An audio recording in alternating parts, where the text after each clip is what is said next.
Shalom. Ya, kita bertemu kembali. Topik kita hari ini adalah pengendalian diri. Ya, pengendalian diri. Saudara-saudara, kita akan membuka firman Tuhan untuk pendahuluan dari kitab Amsal, pasal yang ke-25, ayat yang ke-28. Amsal pasal yang ke-25, ayat 28. Oke, kita akan memperbandingkan dengan Amsal yang lain, Amsal 25 ayat 28 dan Amsal 16 ayat 32 ya, persiapkan. Amsal 16 ayat 32. Jadi Amsal 25 ayat 28 dan Amsal 16 ayat 32.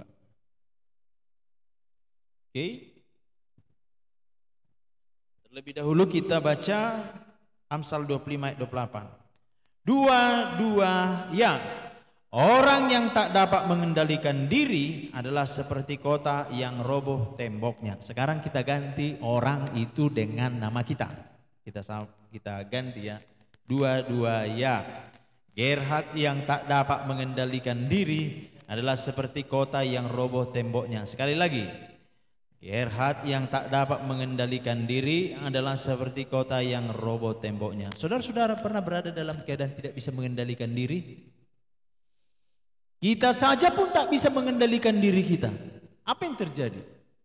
Saya pernah melihat di sebuah video ada truk yang jalan di sebuah jalan tol, nabrak kiri, nabrak kanan, dan supirnya dari belakang mengejar-ngejar. Ternyata apa? Dia lupa tarik rem tangan sehingga apa? Hilang kendali. Apa yang terjadi? Banyaklah terjadi kerusakan sehingga akhirnya supir ini masuk lagi, nah kemudian dia akhirnya bisa kendalikan, saudara-saudara. Nah, Alkitab katakan orang yang tak dapat mengendalikan diri adalah seperti kota yang roboh temboknya. Kebayang nggak ya, ada satu kota, lalu biasanya zaman dulu kota itu biasanya ada temboknya supaya apa? Yang pertama, musuh nggak gampang masuk menyerang, musuh nggak gampang menyusup. Nah, apa yang terjadi kalau misalnya kita ini punya rumah, tembok kita hancur, bisa nggak tenang? Tembok rumah kita hancur, bisalah masuk maling, bisalah masuk pencuri, entah apa lagi bisa masuk, bukan? Jadi saudara-saudara, banyak kita termasuk saya juga, ketika kita tidak bisa mengendalikan diri, apa yang terjadi? Setelah kejadian, baru nyesal. Kenapa tadi ya? Kok jadi begini? Jadi orang yang tak bisa mengendalikan diri adalah orang yang akan mengalami kerugian untuk dirinya sendiri, bukan orang lain. Dia sendiri yang hancur, dia sendiri yang rusak, dia sendiri yang akan malu.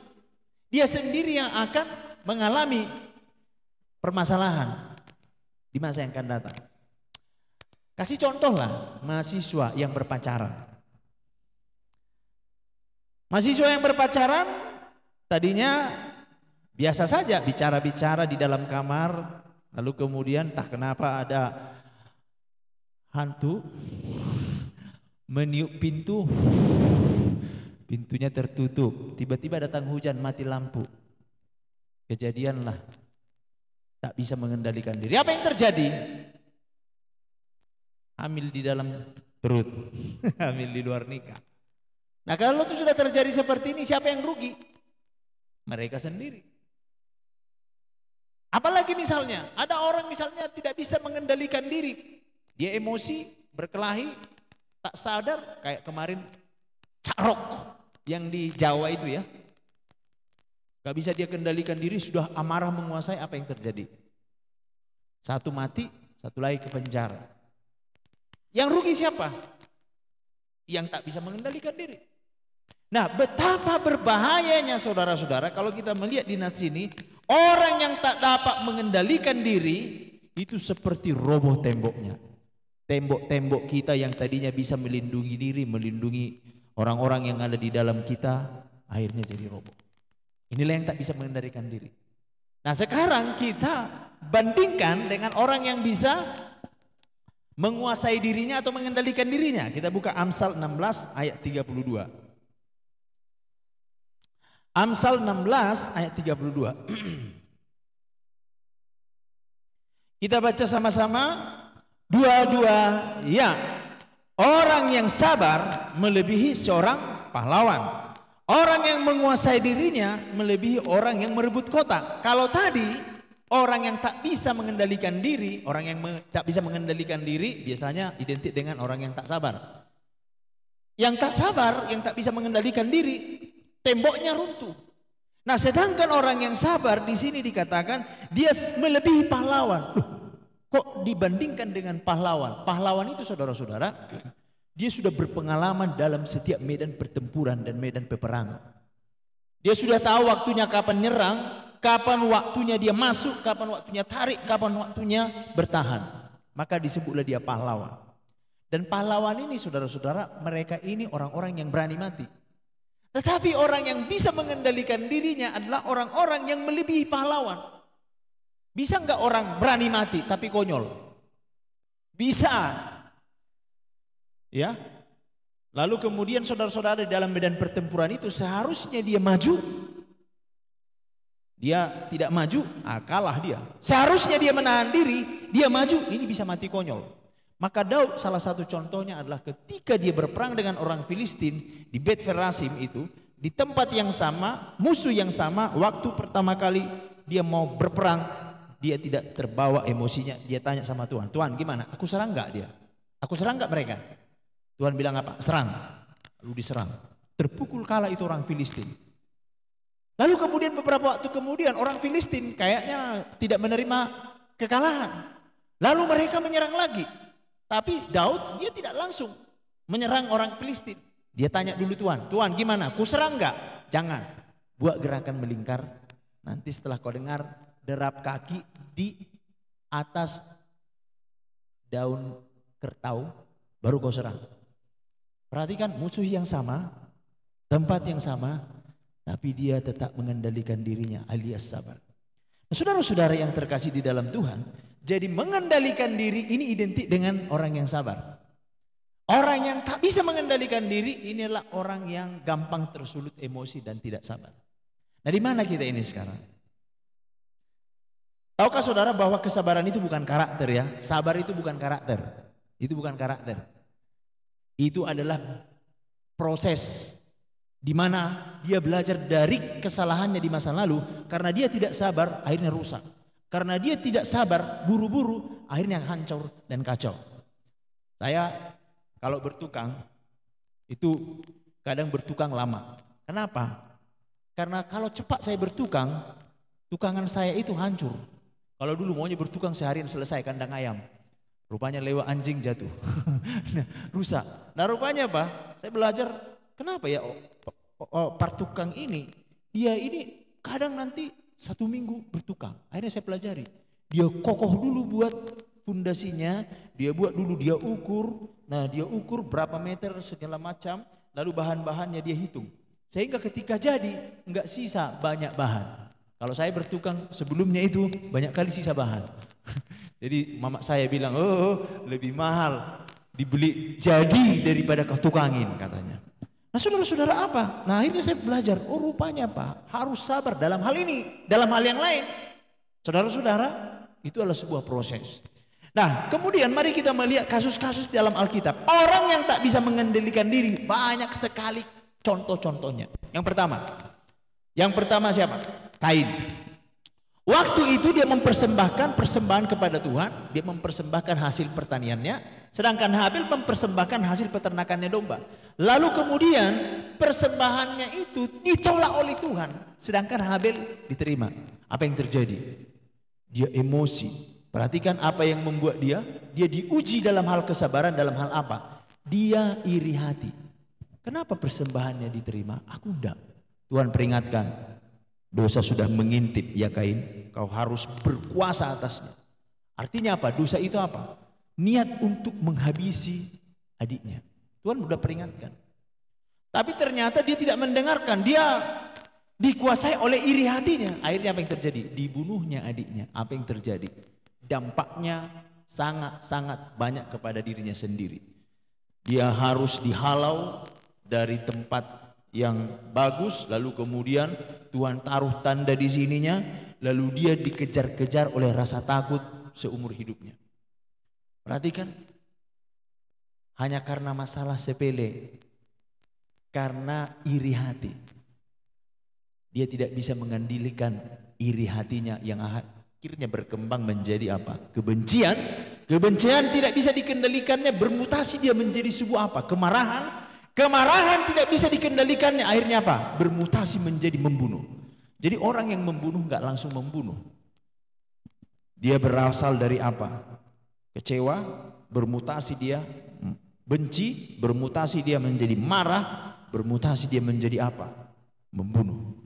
Nggak langsung itu membunuh. Tapi ada yang begini dia, mutasinya lama, prosesnya lama. Bisa bertahun-tahun, bisa berbulan-bulan. Tapi ada mutasinya cepat. Contoh, ketahuan istrinya selingkuh. Akhirnya dibunuh. Cepat mutasinya. Kecewa, marah, benci. Tebas mati. Bisa terjadi seperti itu. Lalu kemudian contohnya yang lain adalah anak-anak Lot. Kita tahu ya, anak-anak Lot ini, mereka itu keluar dari Sodom dan Gomora dengan Lot, dengan mamanya, dengan kedua putrinya. Apa yang terjadi pada saat itu? Sodom dan Gomora itu di bumi hanguskan Tuhan. Lalu saudara-saudara, mamanya juga mati. Jadi tiang garam. Tinggallah Lot dan juga kedua putrinya. Kemudian mereka berpikir, semua laki-laki udah mati semua, tinggal bapakku.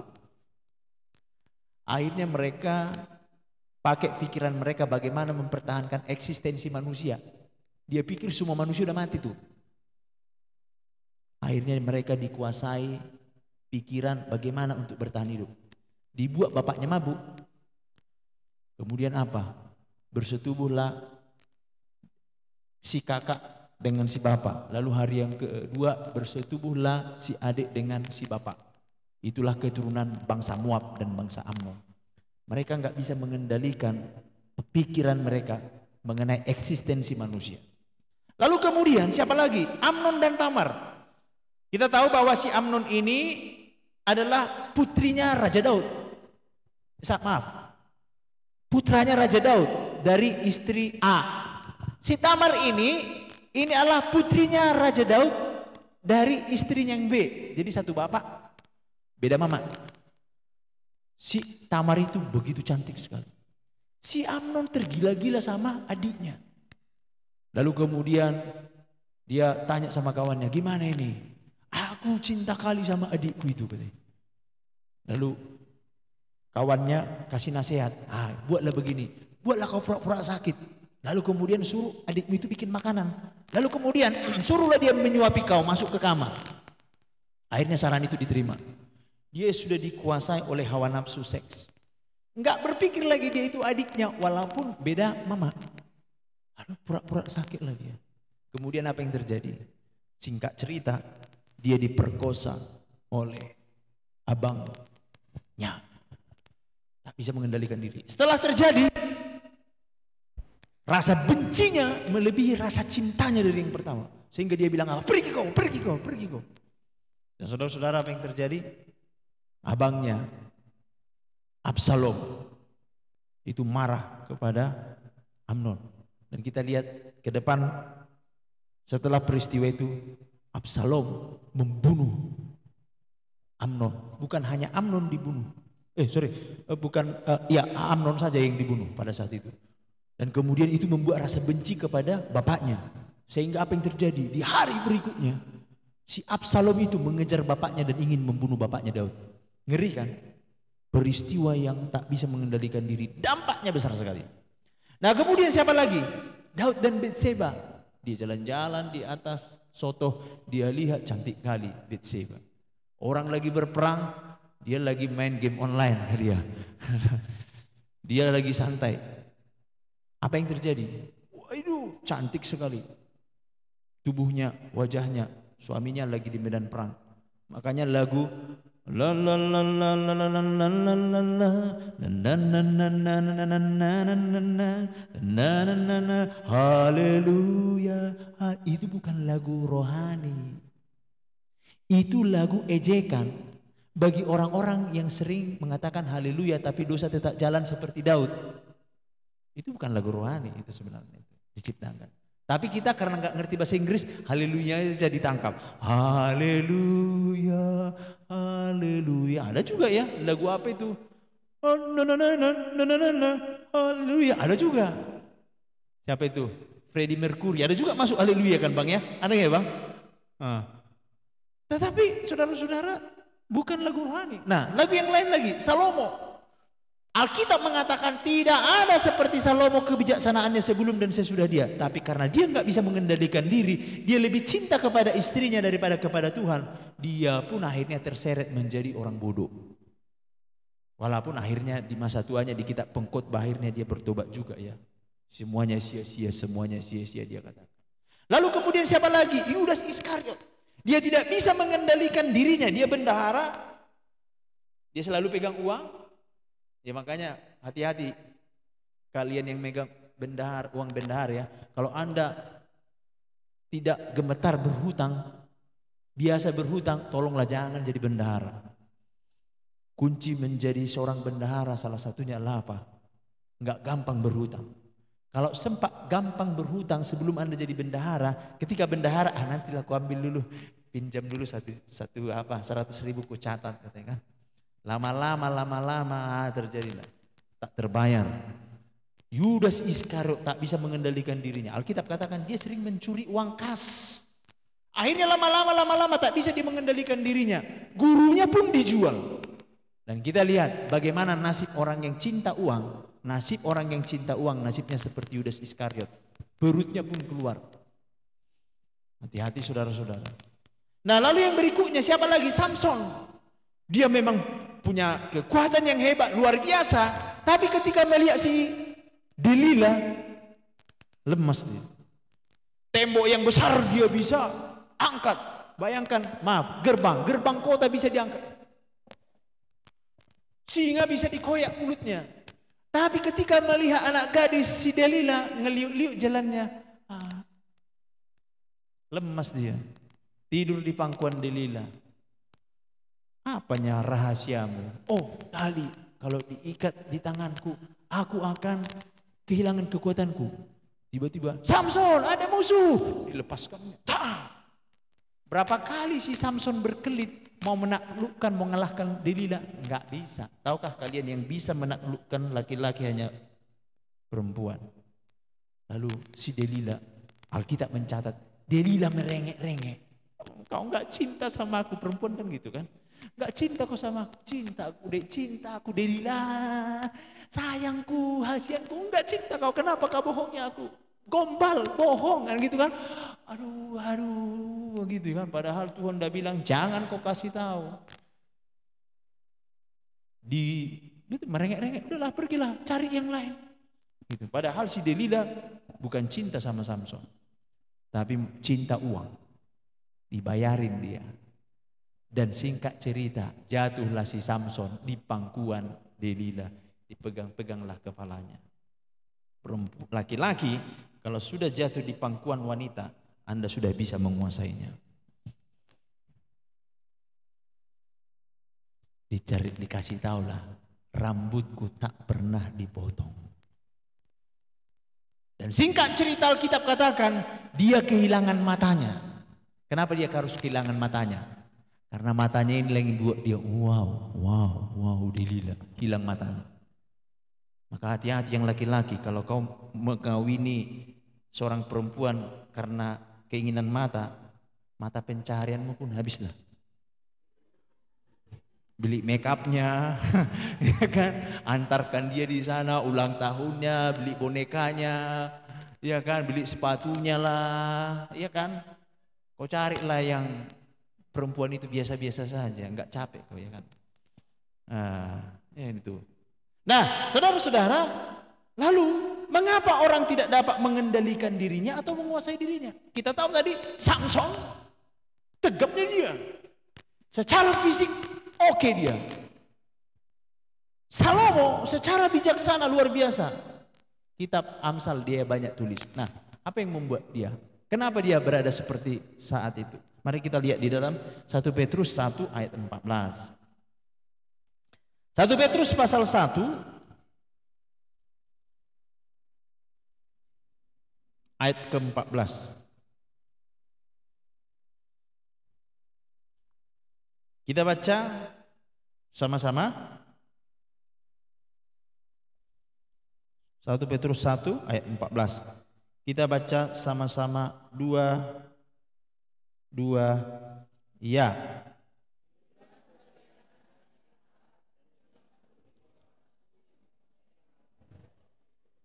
Iya. Apa yang membuat seseorang tidak bisa menguasai dirinya? Dia tidak taat. Waktu Yesus dicobai di padang gurun 40 hari nggak makan. Yesus Tuhan nggak? Nah, coba dulu ya. Waktu Yesus dicobai di padang gurun, datang setan. Sering dalam pelayanan pelepasan, dalam nama Yesus, keluar kau setan. Coba dulu ini, berarti ini setan tingkat tinggi yang mencobai Yesus kan? Didatangi Yesus kan? Jadi kalau Anda punya pemahaman setan takut kepada salib, itu tidak benar ya. Buktinya begitu banyaknya salib di kuburan. Kenapa? Siapa yang punya pengalaman begitu kan? Lewat kuburan ganti lagu. Tadinya lagu apa? Lagu cinta. Sekarang ku menang, ku menang. Padahal banyak salib di kuburan itu. Nah, saudara-saudara yang terkasih di dalam Tuhan, waktu Yesus dicobai, dia enggak bilang dalam nama Yesus pergi kau setan, enggak ya? Dia sendiri Yesus kan? Tapi Yesus bilang apa? Ada tertulis, lapar enggak Yesus? Lapar. Sehingga setan tahu, nih kau lapar ya, kau butuh makanan. Ubahlah batu itu jadi roti. Tahukah sekalian saudara-saudara, setan lihat wajah kita, tahu dia ini apa keinginan kita ini. Lihat wajahnya aja, wajah kita tahu, ini lagi nggak ada uangnya ini. Tiba-tiba entah bagaimana nanti, bisa nanti dompet kawanmu ada di depanmu, atau HP kawanmu. Cobalah, waktu handphone kawanmu di depan, ada nggak ada suara bilang, ambillah, ambillah. Atau ada yang jablay, tahu jablay? Jarang dibelai, nggak punya pacar. Setan tahu, kayaknya si Koni sudah ngebet kepingin punya pacar. Lalu ada aja nanti laki-laki, entah bagaimana kenalanlah kalian. Horasito, entah di Facebook, hai. Melalui Facebook kan. Nah saudara-saudara, udah taunya kau itu bukan anak Tuhan. Jalin relasi bang, lama-lama jalin relasi jadi apa? Kalau udah jelas bukan anak Tuhan, bukan datang dari Yesus, langsung tolak. Ada tertulis. Lah, Yesus bilang apa? Waktu 3 godaan datang sama dia, Yesus bilang apa? Ada tertulis. Yang kedua,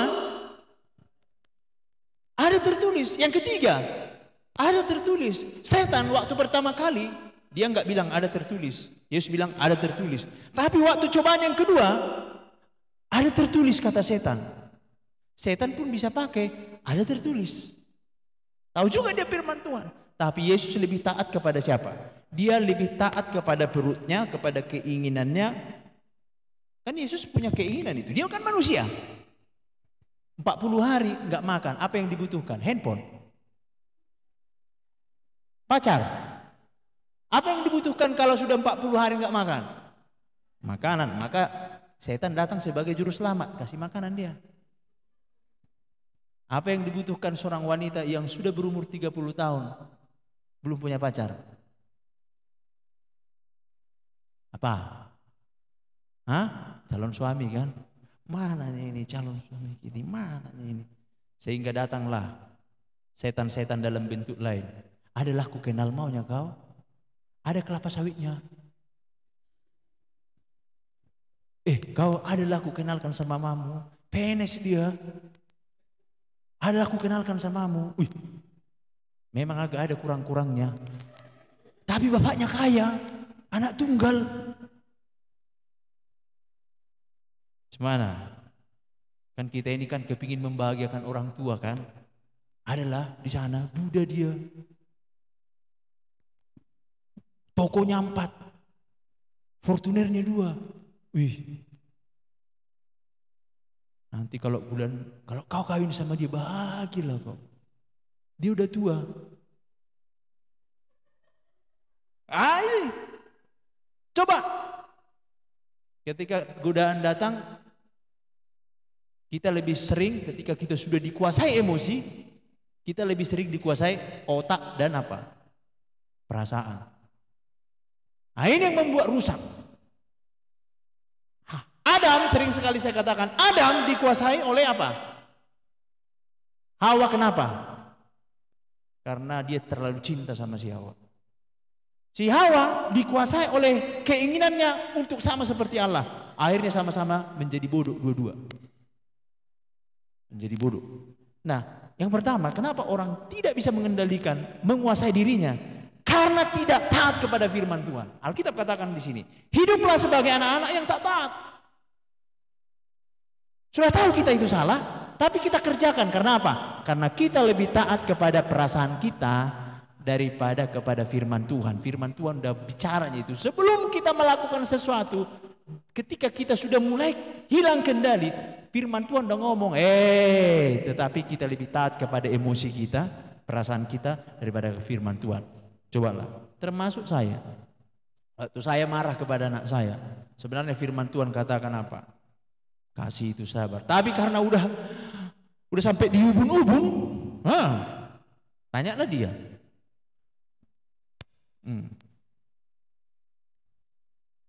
Terjadilah stempel. Nah, terjadilah kepiting. Nah, saudara-saudara, apa yang terjadi?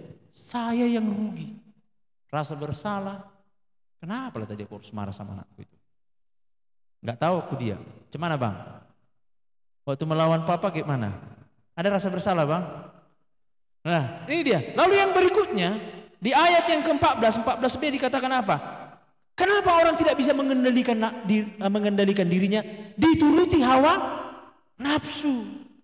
Nafsunya sudah kepingin kali. Dan ingat, nafsu itu sudah ada bibitnya lama.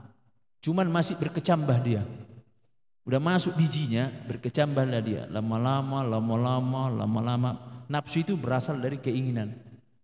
Kepingin punya ini, kepingin punya ini, kepingin punya ini. Karena apa? Lingkungannya punya itu semua. Maka hati-hati. Ketika engkau berada dalam suatu lingkungan yang punya A, B, C, D, E, kau pun akan tertular. Maka hati-hati memilih temanmu. Pilihlah yang di sini. Semua ini rata-rata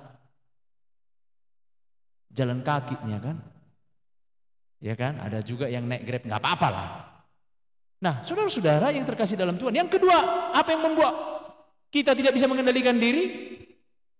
Hawa nafsu. Lalu yang ketiga, yang dua hal ini ya, yang menguasai kamu pada waktu kebodohanmu. Orang yang tak bisa mengendalikan diri, yang tidak sabar, dia sedang berada dalam fase kebodohan dalam dirinya. Sekali lagi, orang yang tak bisa mengendalikan dirinya, Alkitab katakan di sini, ya, hiduplah sebagai anak-anak yang taat dan jangan turuti hawa nafsu yang menguasai kamu pada waktu kebodohanmu. Pada waktu kau bodoh. Saya mau tanya, mau nggak kita dibilang bodoh? Nah, rupanya waktu kita tak bisa mengendalikan diri, langsung sadar, ini aku lagi dalam keadaan bodoh ini, lagi keadaan bodoh. Udah enggak. Aku lagi bodoh, ini lagi bodoh. Tolong dulu, tolong.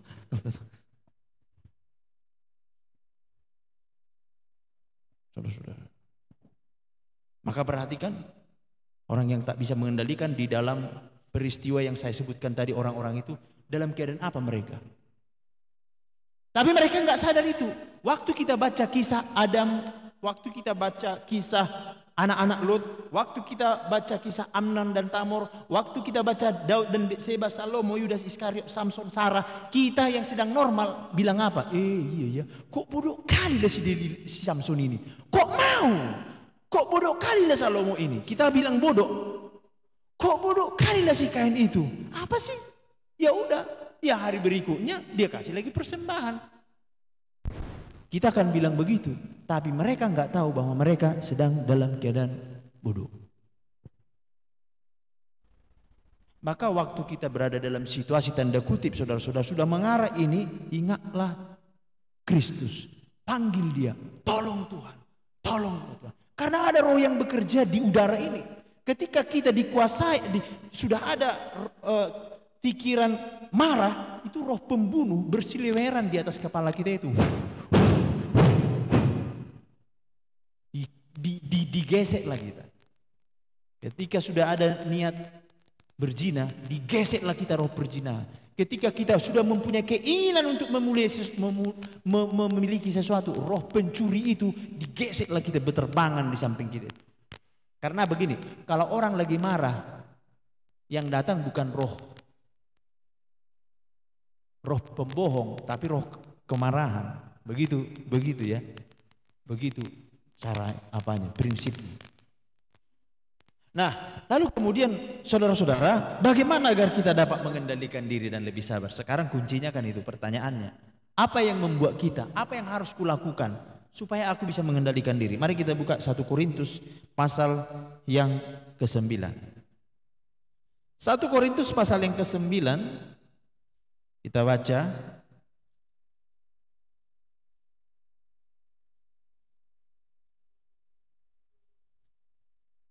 Ayat yang ke-23, poin yang pertama.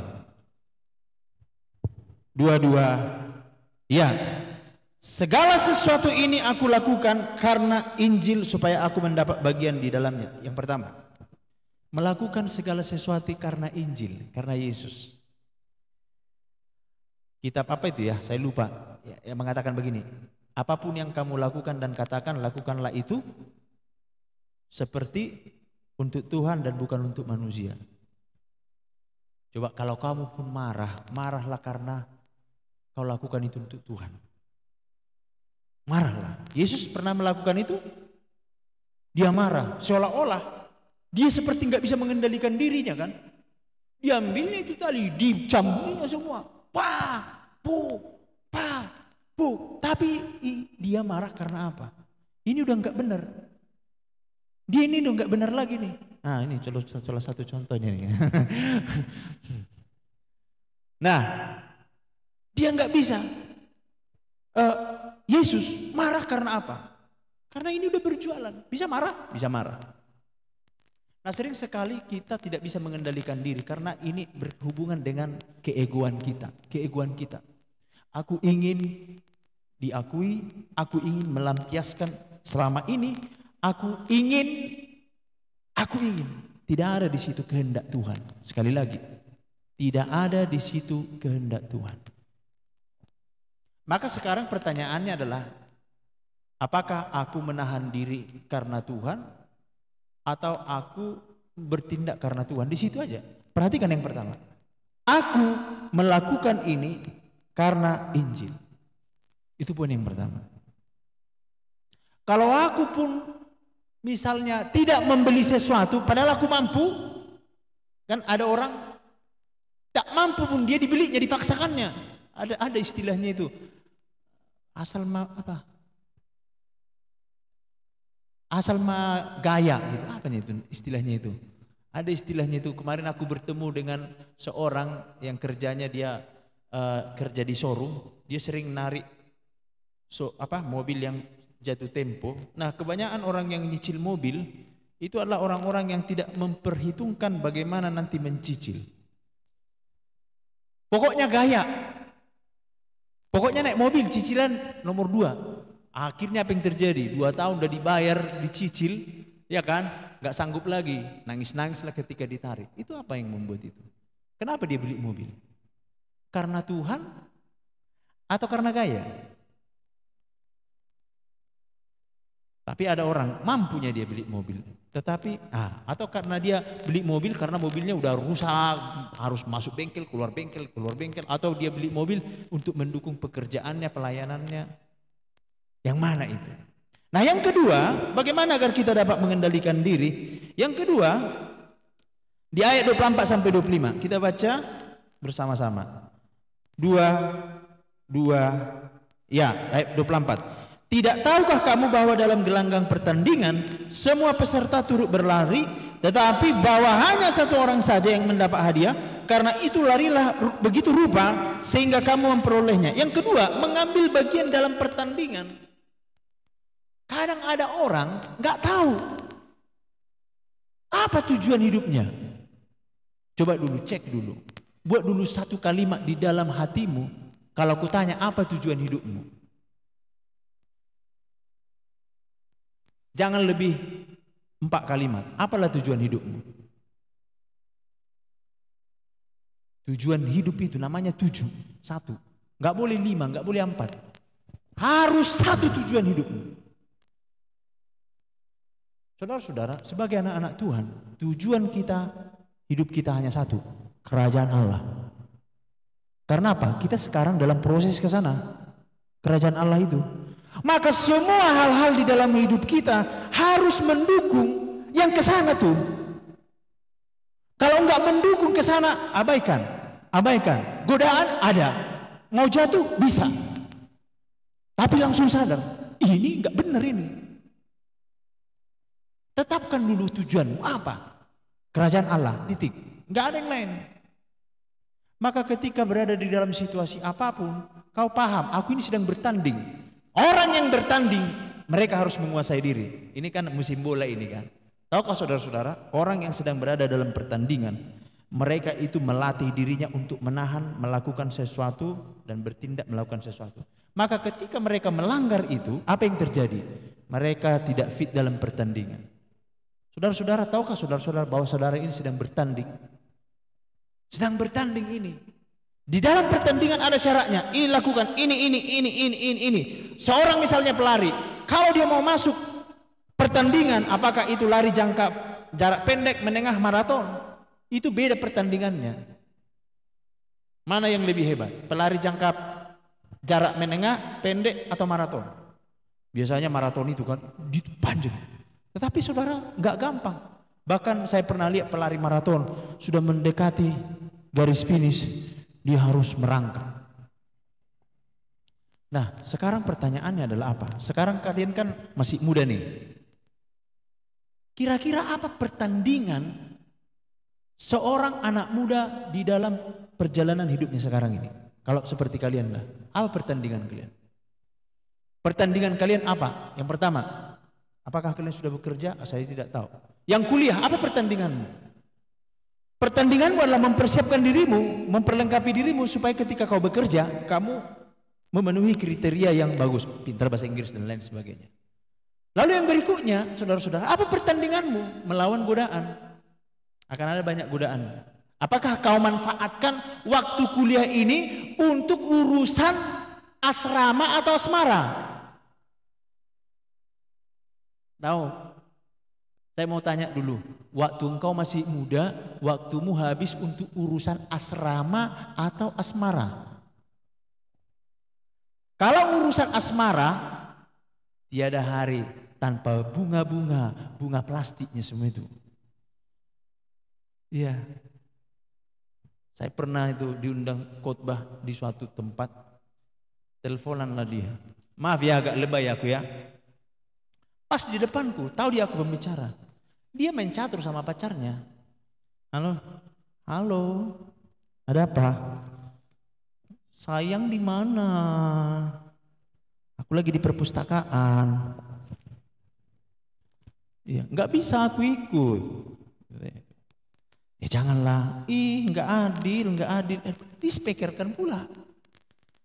Dalam hatiku, buru apa lah ini? Buru payung ini atau buru apa ini saya pikirnya. Masih mahasiswa sudah panggil sayang-sayang. Yang lebih parah panggil papi mami lagi. Belum waktunya membangun masa depan. Belum ada. Aduh, dulu ada begitu di sini. Papi mami ada di sini berpapi mami. Babynya siapa?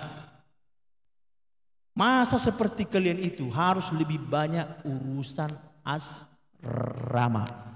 Kalau di asrama apa yang bisa kita tahu? Asrama itu identik dengan apa? Disiplin. Waktunya makan, waktunya tidur. Waktunya belajar. Saya tidak katakan salah berpacaran. Enggak.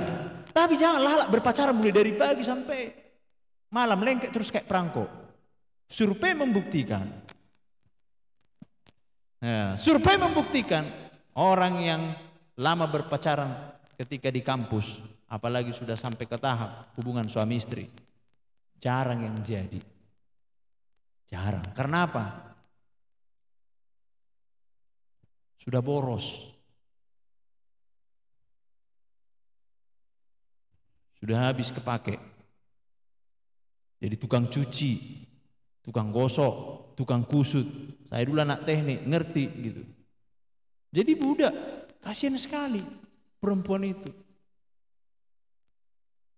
Ya kan? Yang laki-lakinya ya seharusnya dia pergi ke kampus, datang ke kos kami, ngapain? Gosok baju. Aduh, malu aku. Karena satu marga sama aku. Tapi bukan berupayung. Nah itu dia. Sampai saya bilang sama dia, waru, nah sorong lu utuk-utukmu, saya bilang begitu sama teman saya. Ketawa aja dia. Gitu. Tapi si laki-laki, si perempuannya, aduh udah berusaha saja. Ya, bisa lagi dikendalikannya dirinya. Jadi enggak. Nah, lalu yang berikutnya ketika mengambil bagian dalam pertandingan, ayat 25. 25b dikatakan apa? Larilah. Mana itu? Ayat 20, mana itu tadi? Ayat 24. Larilah begitu rupa. Maksudnya apa? Berusaha sekuat mungkin. Larilah begitu rupa. Apalagi seperti kalian. Ya kan? Kalau saya ini aduh, udahlah, kurasa on nama. Kalau seperti kalian ini tolonglah les bahasa Inggris. Jangan hanya tahu on off. Open, close, ya kan? Woman, toilet, semua itu semua. Tolonglah belajar kalian bahasa Inggris. Biarlah kalian itu habiskan waktu kalian untuk hal-hal yang membangun masa depan kalian. Dan itu bisa menunjang tujuanmu dalam kerajaan Allah. Kan begitu. Kalau kita bisa bekerja dengan baik, kita bisa menjadi berkat, tidak menjadi beban bagi orang lain. Nah, lalu yang berikutnya, pertandingan apa ini? Pertandingan yang bernilai kekal, ayat 25. Tiap-tiap orang yang turut mengambil bagian dalam pertandingan ini menguasai dirinya dalam segala hal, Cobalah dulu, ya kan? Ada nggak di antara kita satu hari diberi waktu 25 jam? Ada? Hah? Semua orang di dunia ini dikasih waktu berapa jam? 24 jam. Tapi kadang lebih sibuk daripada direktur utama. Gak ada waktuku bang baca Alkitab. Sibuk kali aku bang. Saya tahu loh ada seorang dirut, dia selalu baca Alkitab, sempatkan waktunya. Menguasai diri dalam segala hal, menguasai handphone. Cuman ini, ya, saya kadang berpikir, saya saja bergumul supaya bisa menguasai handphone. Gimana lah mereka yang muda-muda ini. Maka pernah satu titik gitu, setiap saya pegang handphone pagi-pagi saya bilang dalam nama Tuhan Yesus, Tuhan jangan ini mengendalikan saya. Karena apa? Saya kan senang politik. Ya, senang politik gitu. Karena dulu saya mantan aktivis gitu. Senang mengikuti perkembangan dan catur-catur politik ini gitu. Mungkin kalian bukan politik ya, tetapi tekor drama Korea, Korea itu ya. Ya itu. Gimana? Penggemar drakornya kalian? Drakor ya kan? Kutanya dari kalian, kenapa lah banyak artis-artis Korea itu mati bunuh diri? Filmnya terlalu banyak perasaan.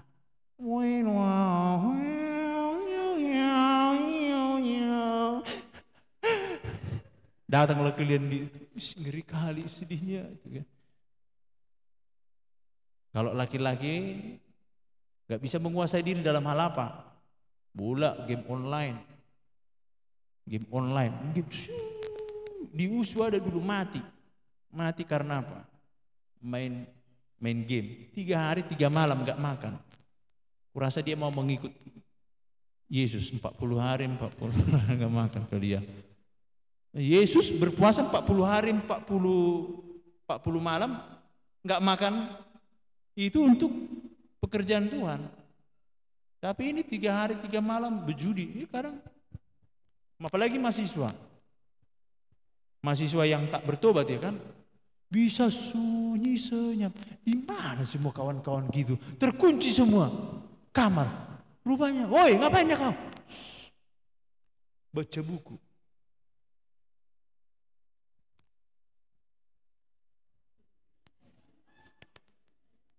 Sampai bu kos nggak dengar. Bisa. Akhirnya apa yang terjadi? Banyak yang akhirnya kesulitan di masa tuanya. Susah di masa tuanya. Karena apa? Karena dia tidak bisa menguasai di masa tuanya, di masa mudanya, maka datanglah penderitaan di masa tuanya. Maka ketika kalian masih muda, disinilah kalian harus berjuang. Pegang cangkul, jangan pegang pulpen dulu. Artinya apa? Jangan dulu senang-senang. Nanti pilih susah di masa tua atau susah di masa muda. Berjuanglah. Nah lalu kemudian yang berikutnya ayat 26a. Sebab itu aku tidak berlari tanpa tujuan. Artinya apa? Ketika dia melakukan sesuatu ada tujuannya. Balik ini. Kalian berpacaran mau ngapainnya? Nah, ini loh contohnya. Ya kan, adik-adikku. Kalian mau pacaran mau ngapainnya? Tujuan berpacaran orang Kristen Alkitab katakan apa? Apa tujuan berpacaran? Menikah. Jadi kalau belum ada tujuan untuk menikah, gak usahlah pacaran. Terus kayak mana bang? Kau ngapain dek pacaran? Supaya ada memperhatikanku bang. Suruh si humas memperhatikanmu. Ditelepon, dek lagi ngapain? Lagi makan. Atau apa lagi biasanya orang berpacaran? Supaya lebih dewasa bang. Masuk ke kelompok kecil. Pasti kau lebih dewasa. Masuklah ke kelompok kecil. Apa lagi? Tujuan berpacaran. Supaya semangat belajar bang. Betul itu. Siapa dulu kalian yang pernah berpacaran? Alasannya supaya semangat belajar. Kutanya dulu ketika kalian berpacaran, mana nilaimu? Sebelum berpacaran atau setelah berpacaran anjlok? Survei membuktikan. Not. Setelah berpacaran. Kenapa? Dikit-dikit berantem. Pulang ke rumah. Pegang buku matematika. Kok nggak di SMS? Cemana masih marah dek. Pegang lagi sinus kosinus. Lu kok nggak dibalas? Dikirim gambar motion.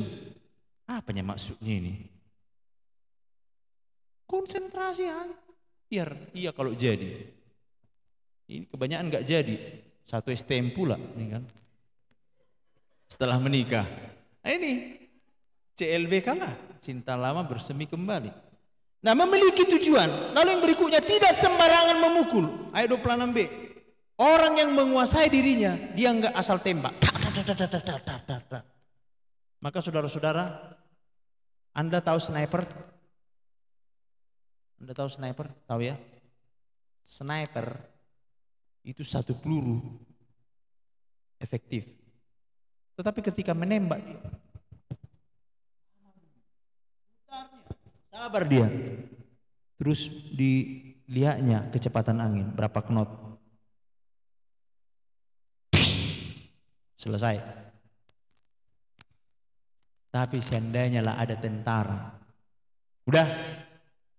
Dia misalnya tentara ini berada di satu hutan. Dia pegang senjata. Tiba-tiba ada suara. Apa yang terjadi? Ditembakinya lah semua kan. Padahal kawan yang nakut-nakutin dia.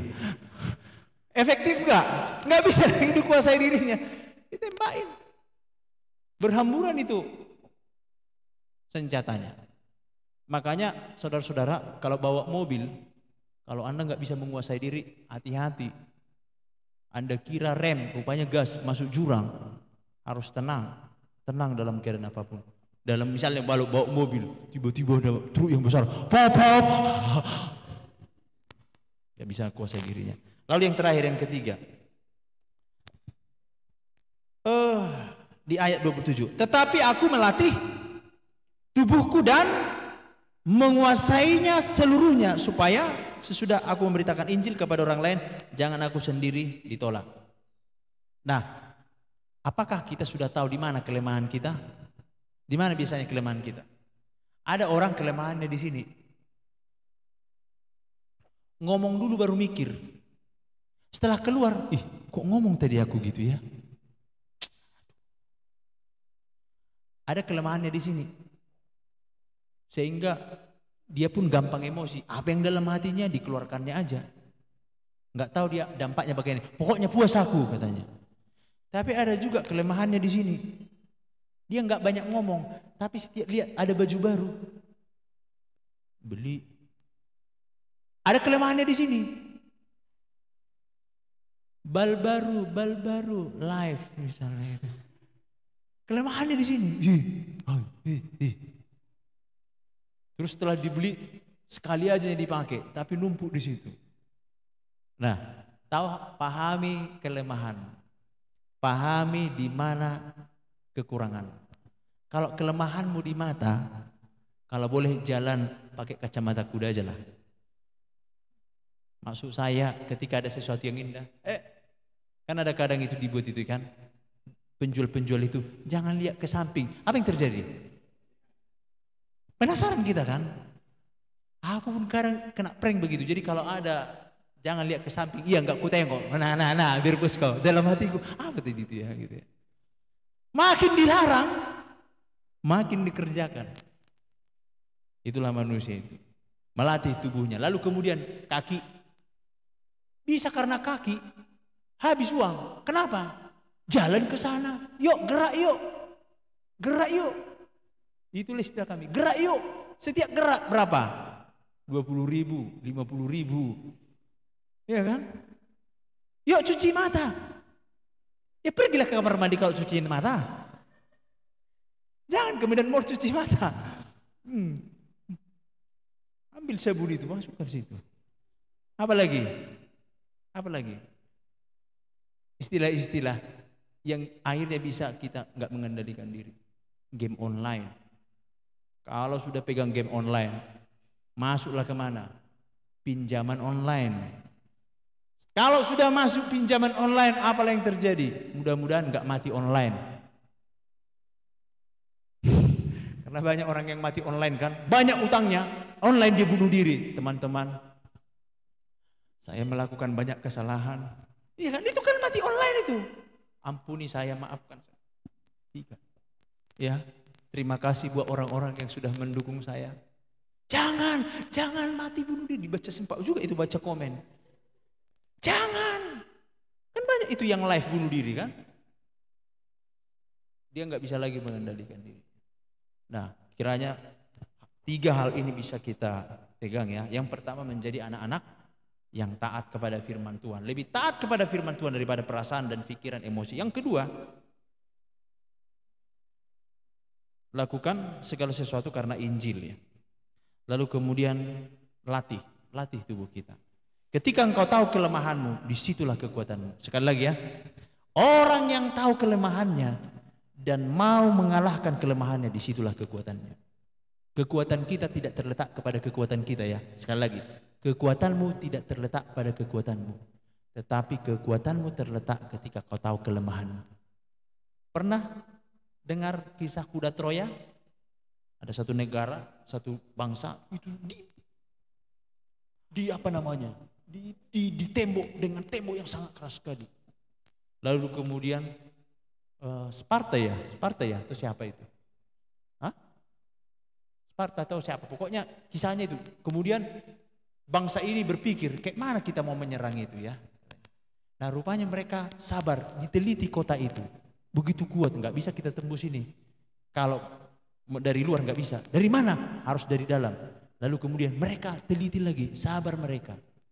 Apa yang membuat mereka kagum kepada sesuatu? Rupanya mereka kagum dengan yang namanya kuda. Sejenis apalah yang mungkin seperti dewa perang atau apalah. Entah bagaimanalah itu, akhirnya mereka buat kuda. Jadi mereka datang ke daerah itu, ke negara itu. Lalu kemudian, mereka mau menyerang, sini kau berhabis. Lalu akhirnya Mereka tinggalkan kuda yang besar terbuat dari kayu. Lalu kemudian mereka seolah-olah pergi balik. Kemudian bangsa-bangsa di sana, bangsa yang punya tembok itu berpikir, udah kalah dia. Tapi dilihat, kuda apa itu? Besar sekali. Mereka nggak bisa mengendalikan dirinya. Akhirnya mereka buka tembok, diteliti nggak ada orang, diperiksa nggak ada orang. Lalu dibawa kuda Troya ini ke dalam, masuk ke dalam tembok. Lalu mereka bersorak, cantik kali kudanya. Mereka nggak bisa mengendalikan dirinya lagi. Karena apa? Akhirnya ketika mereka tidur, tiba-tiba kuda Troya ini terbuka satu demi satu. Ternyata di dalam kuda Troya itu ada pahlawan dan tentara. Lalu mereka buka, akhirnya apa yang terjadi? Mereka bakar itu kota, akhirnya mereka menaklukkan kota itu. Hati-hati dengan kuda Troya yang masuk dalam hidupmu. Oleh karena keinginan kita, hati-hati, kenali itu. Dan Alkitab katakan seperti Tuhan memperingatkan Kain, sesungguhnya dosa sudah mengintip kepadamu. Kau harus menguasainya. Bagaimana caranya? Taat kepada firman Tuhan. Amin. Tuhan Yesus memberkati. Kita berdoa. Bapa, kami bersyukur buat kebaikan-Mu Tuhan. Hari ini kami diingatkan kembali. Kami hanya bisa menang ketika kami lebih taat kepada Tuhan daripada perasaan kami kepada pikiran kami. Ada banyak tantangan dan godaan, bahkan hamba sendiri pun. Tolong Tuhan kami, tolong. Terlebih hamba-Mu yang menyampaikan ini. Supaya kami berkemenangan dalam segala hal. Di dalam nama Tuhan Yesus Kristus kami berdoa dan mengucap syukur. Amin.